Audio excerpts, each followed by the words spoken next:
Marion Mortefon absolutely destroyed the field today. And she won every one of them. She now sits at the top of the tree with a really commanding lead, and she also is leading the world title race.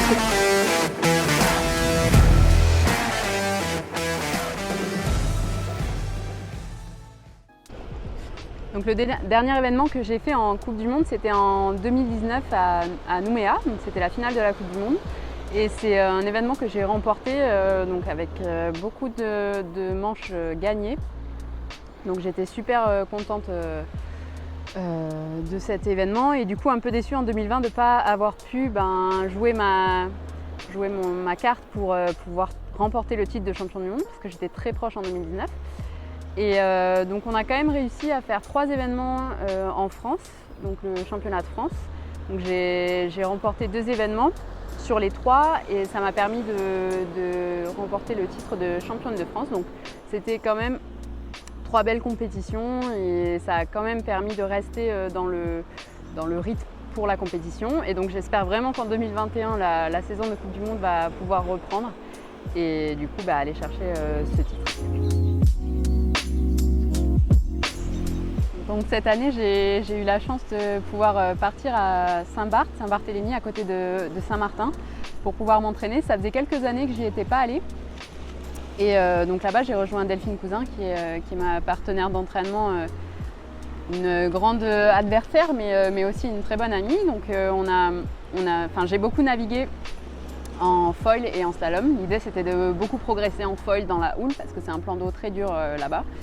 Donc voilà, beaucoup de foil, un peu de slalom aussi en 7 mètres et planche médium. Donc voilà, super conditions. C'est un endroit génial avec des bonnes températures. Donc un beau moment pour s'échapper un petit peu du froid de la France et de l'ambiance aussi en Europe.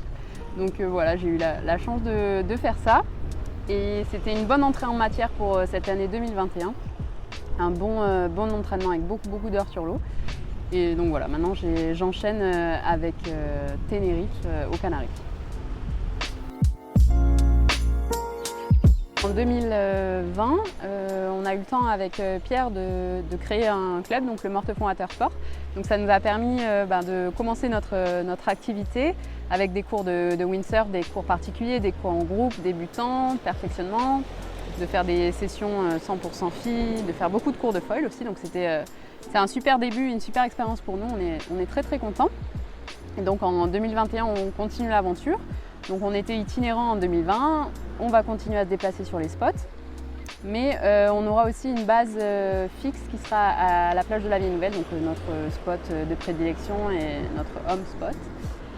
Donc voilà, on va aussi lancer l'activité en wing foil, donc qui est une super nouvelle discipline. Et également le kitesurf, qui est quelque chose qu'on pratique aussi depuis quelques temps. Donc ça va être assez complet et on est très content de la tournure du club. Donc n'hésitez pas à regarder notre site internet pour avoir toutes les infos. Donc juste après Saint-Barth, je me suis envolée pour Tenerife, donc il y a une île des Canaries où on a l'habitude d'aller pour s'entraîner. Donc c'est sur le spot d'El Médano, il y a un centre de test pour Duotone. Donc on règle toutes nos voiles en fait pour l'année de course. On a en général toutes les conditions, donc cette année on a fait beaucoup de foil et aussi beaucoup de vent très fort. Donc le plan d'eau d'El Médano il est assez technique, assez dur, donc ça fait un super entraînement. Et ça permet de continuer l'entraînement hivernal pour être prêt pour le début de la saison en avril. Marion 2026. Ça c'est une bonne question. Je ne suis pas le genre à planifier 5 ans à l'avance.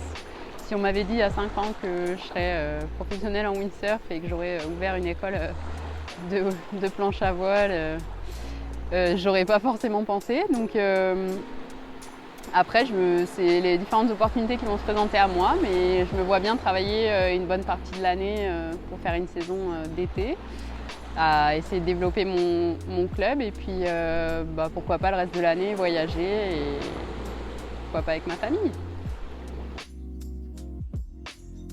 En 2021, la PWA, donc l'organisation de la Coupe du Monde, a décidé d'annoncer que la première fille gagnerait autant que le premier garçon, donc Equal Prize Money.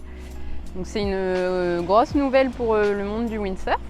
Ça n'avait pas forcément l'unanimité, donc c'est assez rigolo, un peu triste aussi. Mais voilà, c'est un bon début, je trouve, pour soutenir les filles. Et donc mettre en avant les performances et puis récompenser un petit peu les efforts qui sont mis dans le sport et tout l'engagement qu'il y a là-dedans, parce qu'il faut vraiment être accroché pour continuer.